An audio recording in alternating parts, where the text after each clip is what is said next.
My job is to preserve history, to ensure every faded word and brittle page holds its truth for future generations.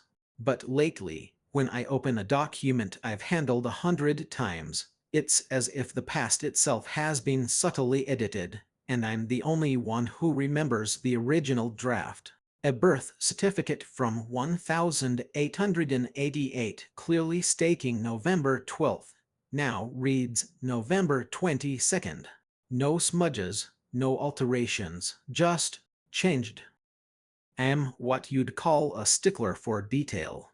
As the senior archivist for the City Historical Society, I'm the guy they trust with the real treasures, the brittle, tea-stained letters from the Civil War, the first hand-drawn city maps, the delicate diaries of founders' wives. My world is one of climate-controlled vaults, cotton gloves, and the reverent quiet that settles over rooms filled with sleeping stories. I love the certainty of it. History, in my mind, is a bedrock.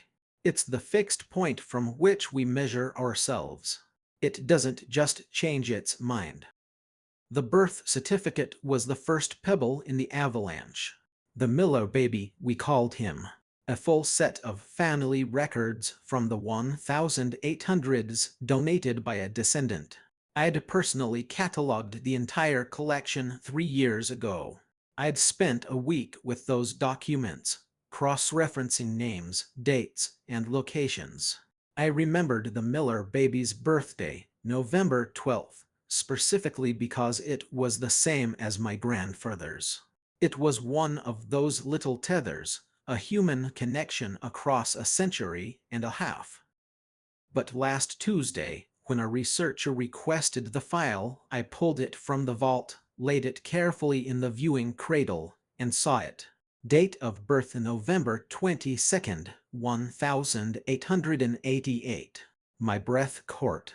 It wasn't a smudge.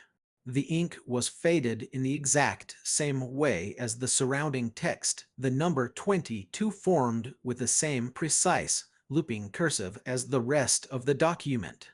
It looked like it had been written that way 130-odd years ago and had never been anything else. My first thought was, of course, that I'd made a mistake. A big one. Daniel, the guy who triple-checks everything, had misremembered a key detail for years.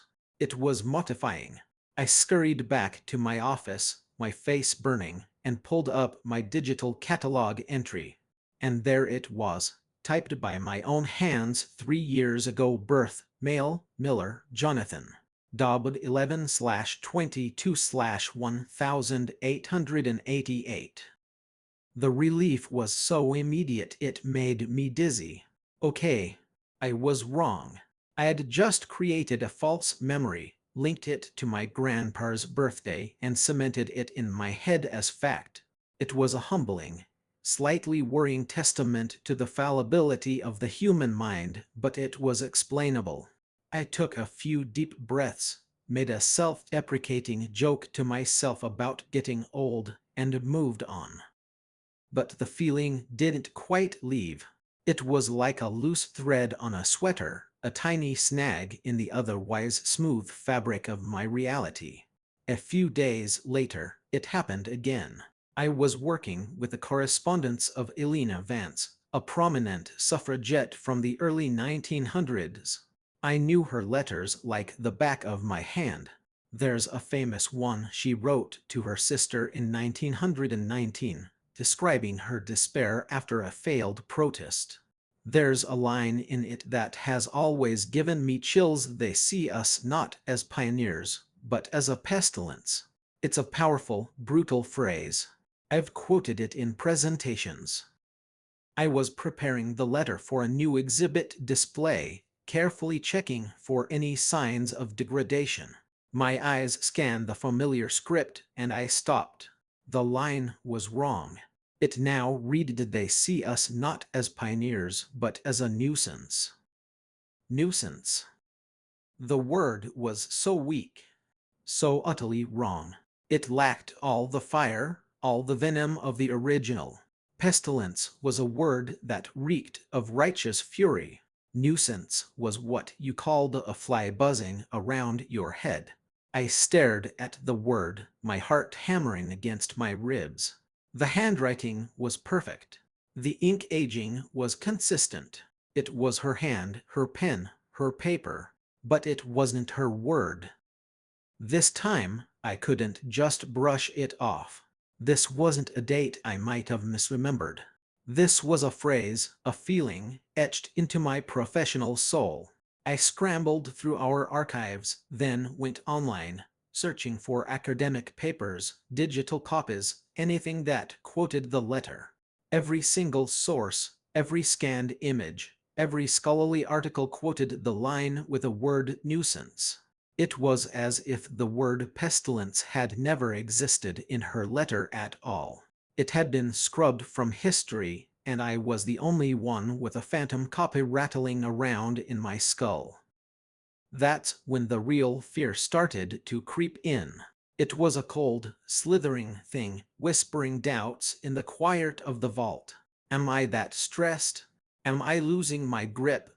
The thought of talking to anyone about it was impossible. How would that even sound? Kay Henner, you know that famous letter? I think a word in it changed overnight. No, the letter itself, not her copy. Yeah, I'm feeling fine. Why do you ask? Henner is my boss. She's sharp, pragmatic, and has known me for 10 years. She's seen me at my best and through a nasty divorce. Lately, she'd been telling me I looked tired, that I should take a vacation. If I went to her with this, she'd look at me with that careful, concerned expression that doctors use, and I'd be on mandatory leave before I could say altered document. So I kept it to myself. I started triple and quadruple checking everything. I walked through the archives like a man in a minefield, terrified of what I might find next. The little certainties of my life were eroding, and the bedrock of history I'd built my career on was turning to sand beneath my feet. The breaking point came yesterday. It was something small, infinitesimal, really. We have a staff photograph from 1958 in the main hallway. I pass it every single day. A dozen archivists and librarians, smiling stiffly for the camera, a big wall calendar behind them. I've always liked that photo. One of the women, a stern-looking archivist named Beatrice, reminds me of my grandmother. I was walking back from lunch, my mind churning with nuisance and November 22nd, when my eyes landed on the photo, and I froze. Everything was the same, the people, their clothes, the stiff posture, but on the calendar behind them, clear as day, was the date Tuesday, June 17th, 1958. That was impossible. I knew with a certainty that went bone deep that it had always been Monday, June 16th. I knew it because June 16th was Bloomsday, the day James Joyce's Ulysses takes place. I'm a huge Joyce fan. I'd made a quiet joke to myself about it 1,000 times passing that photo. Look at Beatrice, celebrating Bloomsday in her own special way. It was another one of my little tethers. But now it was June 17th. Bloomsday was yesterday. And as I stared at the photo, a new, chilling detail swam into focus. Beatrice, the woman who reminded me of my grandmother, was wearing a small, elegant brooch on her lapel, a silver pin I had never, ever seen before. It was in the shape of a spider. A spider. Of all the things. I have a mild case of arachnophobia, nothing debilitating, but enough to make me shudder. I would have noticed a spider brooch. I would have remembered it every single time I looked at that photograph. The sight of it, so crisp and clear on Beatrice's collar, made my skin crawl and my stomach clench with a nausea that was part fear, part vertigo. The world was tilting on its axis, and I was sliding off. That night, I didn't go home. I couldn't. My small, quiet apartment suddenly felt like an alien landscape. What might have changed there? Would the books on my shelves have different titles? Would the photos of my parents show them wearing clothes they never owned? The thought was paralyzing. Instead, I stayed at work, the silence of the archives a hollow comfort. The security guard, George, gave me a quizzical look but said nothing. He knows I'm often the last to leave. Under the harsh fluorescent glow of my desk lamp, I started what I can only describe as a secret investigation against reality itself. I opened a new password-protected file on my computer. I called it the anomaly log. I started with the Miller baby. Entry 1, a Miller birth certificate. Original date remembered in Nov 12, 1888. Current date on document to Nov 22, 1888. Discrepancy first noted Oct 21, 2025.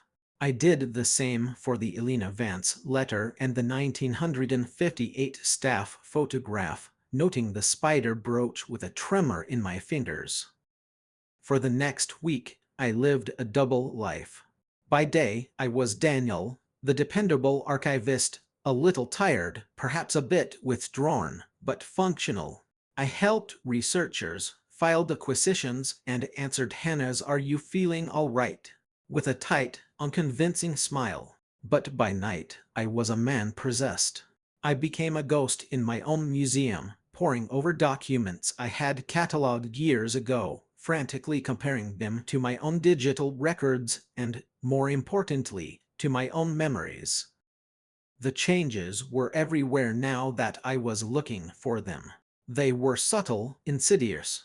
A shipping manifest from 1902 listed its cargo as textiles and machine parts. I could have sworn it used to say cotton and machine parts. A minor change meaningless to anyone else, but to me, it was a siren's wail. The signature on a city charter from 1845, the founders, a man named Jedediah Croft, had a new, ostentatious flourish on the T that I'd never seen before. A photograph of the groundbreaking ceremony for the old courthouse now showed 5 men holding shovels instead of 4. The 5th man stood slightly apart, his face partially obscured by shadow, a stranger at a party he was never invited to. With each discovery, the line between memory and delusion blurred. Was I fabricating these originals? Was my mind, under some unknown stress, creating a more dramatic, more interesting version of history that it preferred? The thought was terrifying. Maybe Hannah was right. Maybe I was on the verge of a breakdown, my psyche fracturing and rewriting my own past as a coping mechanism. I had to know. I needed an outside perspective, even a dismissive one. I chose my moment carefully. Hannah and I were in the break room, a rare quiet 5 minutes with our lukewarm coffee. "Hey Hannah," I began, trying to sound casual, like it was a stray thought. "Quick question. You know that big staff photo from the 50s in the hall? The one with the scary-looking woman in the front?" She said with a smile. "Beatrice." "Yeah, what about it? Do you happen to remember what she's wearing on her collar?" She frowned, thinking. "Not really. A dress, I guess. Why?" My heart pounded. "She's wearing a brooch. A silver one." "Okay," she said, her eyes narrowing slightly with that look I was dreading. The concerned look. "I was just wondering if you'd ever noticed it before. It's a spider." Hannah blinked. "A spider? Huh. Can't say I have. Creepy. You're spending way too much time with this old stuff, Dan. You're starting to see things." She laughed, but it didn't reach her eyes. "Seriously, you look exhausted. Why don't you take a few days off? Go to the beach. Clear your head." Her reaction was exactly what I'd expected, and yet it was a gut punch. It was rational, it was sensible, and it confirmed my deepest fear: I was utterly, completely alone in this. The conversation was a dead end, but it cemented my resolve. I couldn't trust my own mind without proof. I needed an anchor, something objective and unchangeable. That's when I thought of my own family. My great-grandfather, Samuel Reed, had fought in World War I. He was a local hero, a man who'd received a commendation for bravery. The original commendation, along with his discharge papers and a handful of his letters from the front, had been donated to the archives by my grandmother decades ago. It was one of the reasons I'd been drawn to this work in the first place. I had handled those papers 100 times, both as a child on visits and as a professional archivist. I knew his story. He was wounded at the Battle of the Somme in 1916. It was the central, defining event of his life, a story I'd been told since I was a boy. My hands shook as I unlocked the climate-controlled vault where the Reed collection was stored. The air was cool and dry, smelling faintly of old paper and preservation. I found the box, my name, Daniel Reed, written in my own neat script on the label. I lifted the lid. There were the letters, their ink faded but legible. There were his discharge papers. And there, on top, was the commendation, typed on heavy, yellowed cardstock, signed by a British general. I read the citation, my eyes scanning for the familiar details. For conspicuous gallantry during the engagement, at my breath hitched. My vision swam. The words on the page seemed to ripple, to warp reality itself. The document was pristine. There were no smudges, no alterations. But the location was wrong. It wasn't the Somme. The commendation praised my great-grandfather for his bravery at the Battle of Arras in 1917. It wasn't just a date. It wasn't just a word. It was my own history, my own blood. The story that had been a cornerstone of my identity, of my family's past, had been rewritten. And as I stood there, trembling in the cold, sterile silence of the vault, a single, horrifying thought screamed through my mind: if they can change this, they can change anything. They can change me. The Battle of Arras, 1917. The phrase echoed in the tomb-like silence of the vault. It felt like a sacrilege.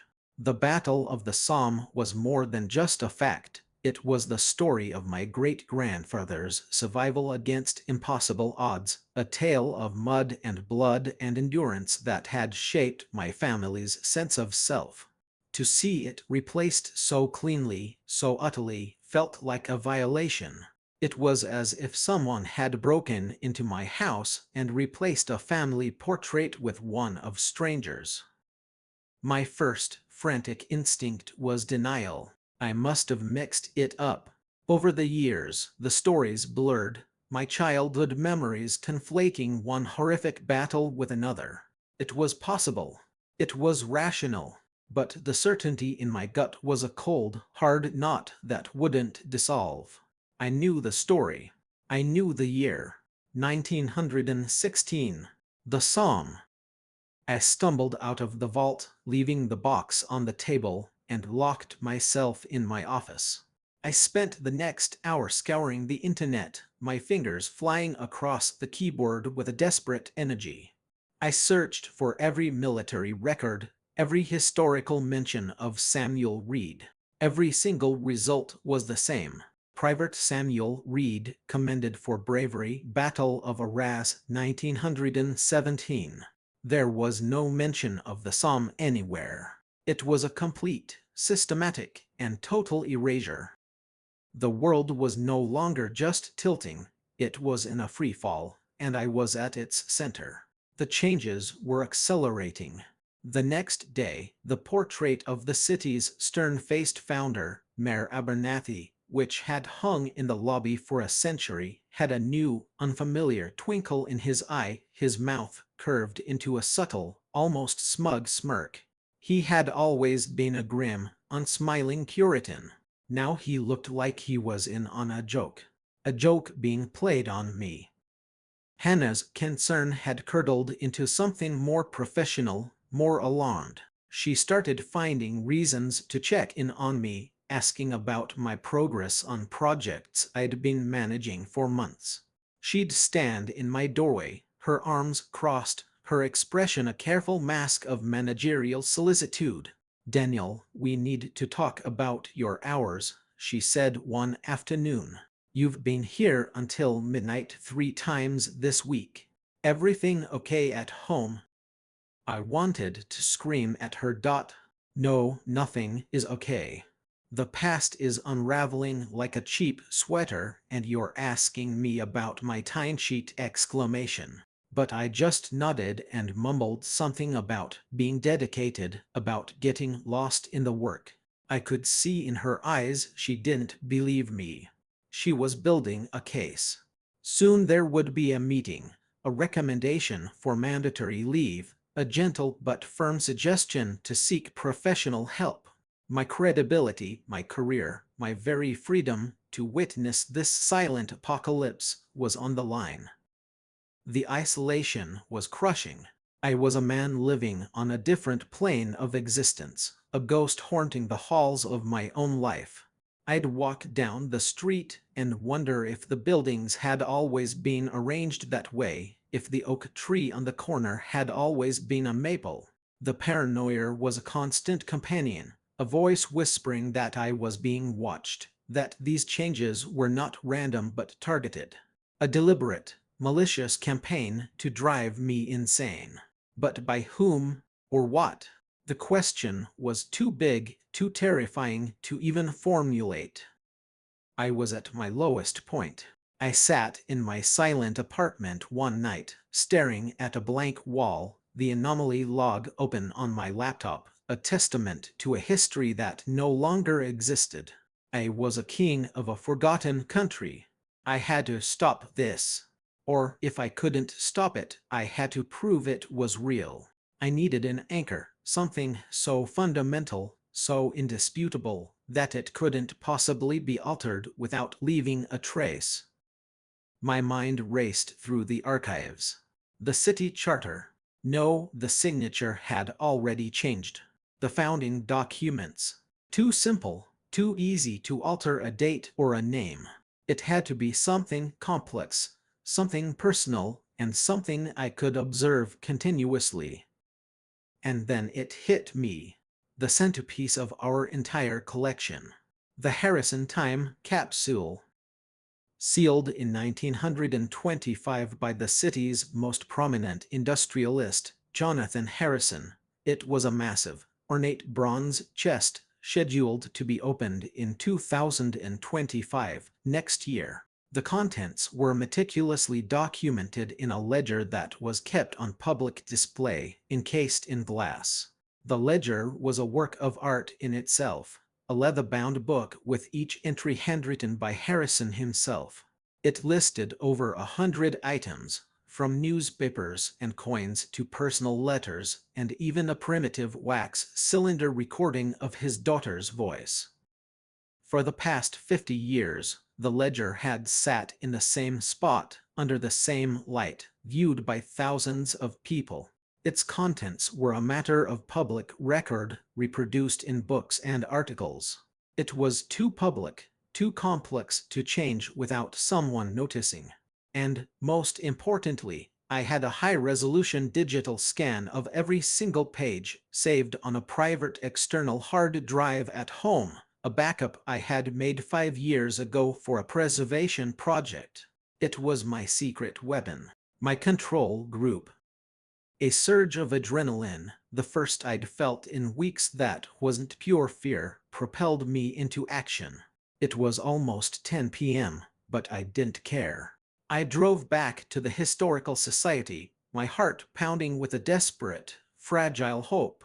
I let myself in with my master key, the familiar clicks of the locks echoing in the cavernous, silent building. The Harrison display was in the main rotunda, softly lit by a single spotlight. The bronze chest gleamed, and next to it the glass case holding the ledger. I approached it slowly, like a priest approaching an altar. My eyes scanned the open page. It was a list of documents included in the capsule. My gaze fixed on entry hash 47. I knew this entry by heart. A letter to the future, penned by my own hand, detailing my hopes for this great city. But that's not what it said. The script was the same elegant, looping cursive. The ink was the same faded black. But the entry had changed. It now read a warning to the future, penned by my own hand, detailing my fears for this great city. A cold dread washed over me, but it was overshadowed by a sliver of triumph. I had my proof. I raced back to my office, my hands shaking so badly I could barely unlock the door. I grabbed my external hard drive from my bag, plugged it in, and pulled up the scans I had made 5 years ago. I navigated to the image file for that exact page. I clicked it open. The image loaded, crisp and clear, and I stared, my blood turning to ice in my veins. Hash 47. A warning to the future, penned by my own hand, detailing my fears for this great city. The scan. My pristine, isolated, 5-year-old digital puppy had changed too. It wasn't just the physical world. It was digital. It was my backups. It wasn't just rewriting the past. It was rewriting the records of the past. Defeated, I slumped in my chair, the hum of the computer a mocking drone. I felt a presence, a shift in the air in the darkened rotunda. I turned my head and looked out of my office window across the hall to the display. And I saw it. Under the dim spotlight, on the open page of the Harrison ledger, the ink of a single word seemed to shimmer, to darken. The word fears momentarily looked bolder, fresher, as if the ink was still wet, as if it had just been written. Watching that single word shimmer under the gallery light broke something inside me. It was one thing to discover a change after the fact. It was another thing entirely to see the mechanism in motion, to witness the quiet, impossible act of creation. The past wasn't just being edited, it was actively, dynamically rewriting itself, and its ink was still drying. The fight wasn't against a flawed memory or a subtle conspiracy, it was against the very laws of physics and time. How do you fight a phenomenon that can rewrite your evidence before you even present it? All the frantic energy, the desperate need for proof, evaporated. It was replaced by a strange, hollow calm. I was a man on a raft in the middle of the ocean, and I had just realized there was no land in any direction. There was no one coming to save me. There was only the endless, shifting water. I didn't go home. I couldn't face the potential strangeness of my own apartment. Instead, I walked to a 24-hour diner a few blocks away, a place with cracked vinyl booths and coffee that tasted like burnt ambition. I sat there until dawn, nursing the same cup, watching the city's early risers come and go. They were all so blissfully unaware. They lived in a world of solid, dependable facts, where yesterday was a fixed point. For them, history was a book already written. For me, it was a live document, and someone, or something, was typing. What was the goal? Was there a goal? Was it a cosmic glitch, a bug in the source code of the universe? Or was it something intelligent? That word in the ledger, warning, felt deliberate. A warning about what? A warning from whom? From Jonathan Harrison, across the silent gulf of a century. or from whatever entity was making these changes, leaving a breadcrumb for its sole witness. I walked back to the archives as the sun was rising, feeling like a dead man walking. I knew what I had to do. Not to fight it, not to prove it, but to understand it. To bear witness. If I was the only one who could remember the original drafts of history, then I had a new job. My purpose was no longer to preserve the documents in front of me, but to preserve the memory of what they once were. When Hannah arrived, she found me at my desk, calmly organizing a stack of photographs. I looked up at her, and I think the hollow calm in my eyes scared her more than my previous frantic exhaustion. "Daniel," she said softly, her voice tight with a carefully rehearsed speech. "I've spoken with human resources. We all think I think it would be best if you took some time. A paid leave of absence. To rest. To get some help." A week ago, those words would have been my worst nightmare. Now they were just words. "I understand," I said, my voice even. "But before I go, I need you to look at something with me. Just one thing. As a favor." I didn't wait for an answer. I stood up and walked to the 1958 staff photograph in the hall. She followed, hesitant. I pointed to the stern archivist, Beatrice. "Look at her brooch," I said. Hannah squinted. "The spider? Yeah, you mentioned that. It's a little creepy." "It wasn't a spider yesterday," I said, my voice flat, devoid of any pleading. I was simply stating a fact from my reality. Yesterday, it was a butterfly. A small, silver butterfly. Of course, it hadn't been a butterfly. I had no idea what it had been before the spider, if anything. But I needed to see her reaction. I needed to know if the changes were just for me, or if the ripples could ever touch anyone else. She stared at me, and her professional concern finally fractured, revealing the raw, genuine fear beneath. She wasn't scared of my instability anymore. She was scared of me. "Daniel," she whispered, "there has always been a spider on that brooch. I remember it from when I was an intern here 15 years ago. It's always been a spider." Her certainty was absolute, and in that moment, I understood. The changes weren't just rewriting the documents, they were rewriting memories to match everyone else's memories. Hannah remembered the spider because, in this version of reality, it had always been a spider. The universe was patching its own glitches, and I was the one leftover file from a previous version, a cached memory that refused to clear. I nodded slowly. "You're right," I said. "I'm sorry. I'm just tired." I cleared out my desk. I packed my personal effects into a small cardboard box. As I walked out of the City Historical Society for what I knew would be the last time, I didn't feel defeated. I didn't feel crazy. I felt a profound, earth-shattering sense of purpose. I don't know what's causing this. I don't know if it's benevolent or malevolent or just a blind, cosmic force.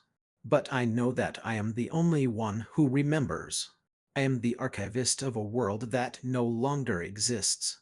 My memory is the last, final vault.